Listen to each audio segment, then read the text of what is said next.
jadi sebelum kita bagaimana tipnya supaya kita mempunyai kepribadian yang disukai banyak orang, dicintai orang, ya sekarang selesaikan dulu masalahnya. Kenapa Anda punya kepribadian yang membosankan, tidak disukai?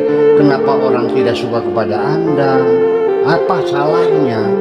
Apa yang kukatakan sekarang menyalahkan dirimu dan membongkar kelemahanmu hanyalah sebagai pembelajaran saja.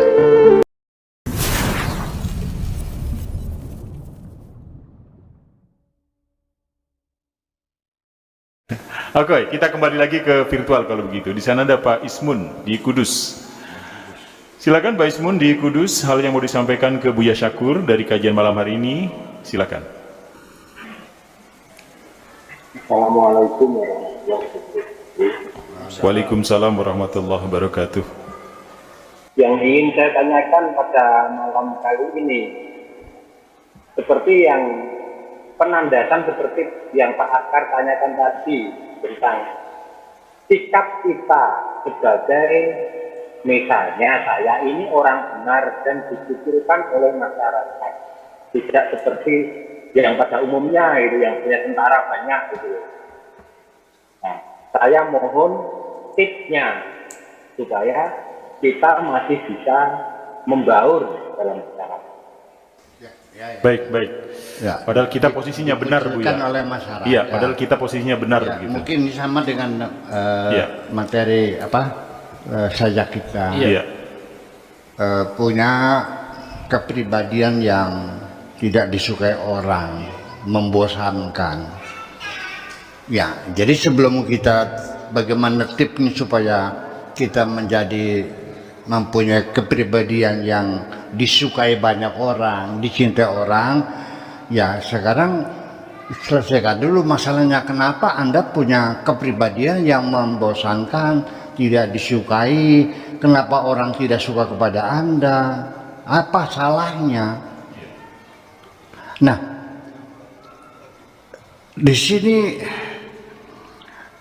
saya juga sering menghadapi orang yang terjebak, dikucilkan oleh masyarakatnya, tidak dilibatkan dalam hal apapun, temannya nggak punya, ya kan gitu.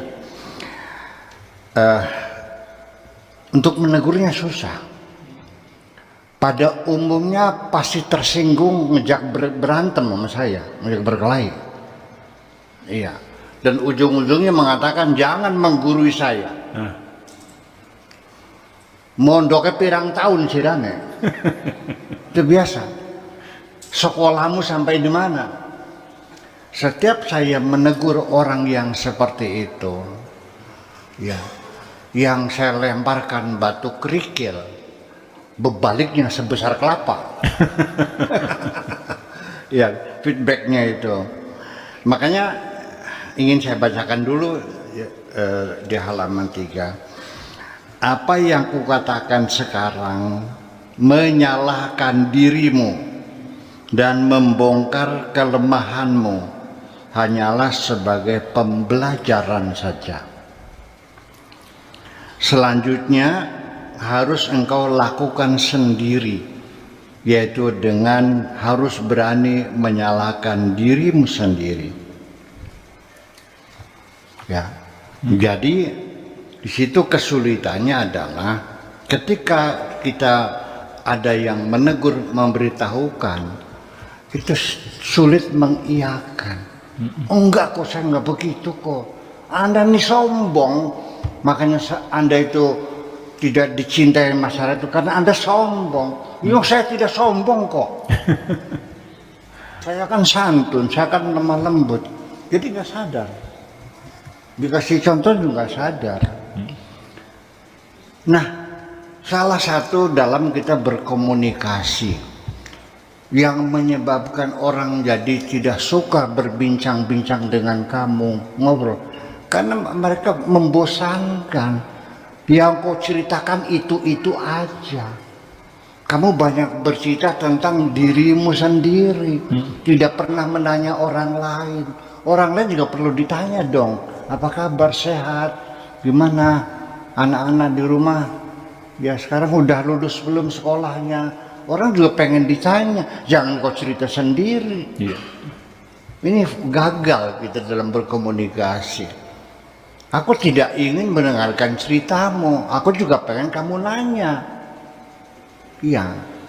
Orang lagi ngomong, kamunya ngomong lagi. Namanya orang ngobrol, berbincang-bincang, bercengkerama, berdiskusi, itu kan giliran.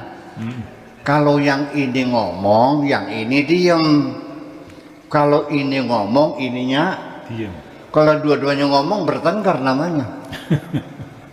Iya. Dan Anda tidak pandai mendengarkan orang berbicara. Iya.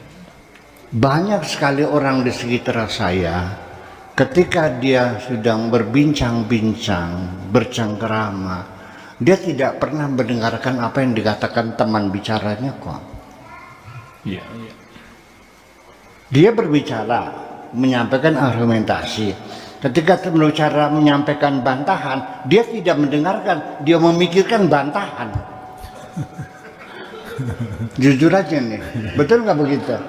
Lah iya, ini bagaimanapun akan membuat orang itu malas berbincang-bincang dengan dirimu. Jadi tinggal pergi, nggak nyaman sih. Jadi justru dalam berkomunikasi ini bahkan lebih penting Anda menjadi pendengar yang budiman kok, daripada orang yang pandai bicara. Betul nggak? Betul. Lebih sulit mana belajar bicara atau belajar diam? Belajar diam. Ternyata belajar diam lebih sulit, karena semua orang juga pengen didengerin dong ngomongnya tuh. Ya, saya ini paling ahli ketika berkomunikasi dengan perempuan, karena saya ahli psikologi perempuan. Ketika saya berbincang dengan perempuan, saya selalu menjadi pendengar yang budiman. Saya dengarkan mendetail, karena perempuan itu sangat senang sekali ketika pembicaranya didengarkan dengan baik. Karena perempuan ketika berbicara itu keluar dari hatinya, keluar dari Hatinya. Tapi kalau Pak Afkar ngomong, dari mana keluarnya? Dari otaknya. Iya gitu. Jadi artinya ya kita masih banyak pengetahuan, ya pandai menghargai orang lain, ya dong. Iya. Itu sebagaimanapun juga ya, ketokohan kita ini adalah muncul bukan karena kekayaan kita, bukan karena keilmuan kita. Tidak menjamin Anda jadi kiai besar, ulama besar, banyak ilmunya lalu menjadi tokoh di masa. Tidak kok. Anda kaya raya, uangnya ratusan miliar, belum tentu Anda jadi tokoh kok. Yang membuat ketokohanmu itu adalah kebaikan-kebaikanmu kepada masyarakatmu. Terima kasih Pak.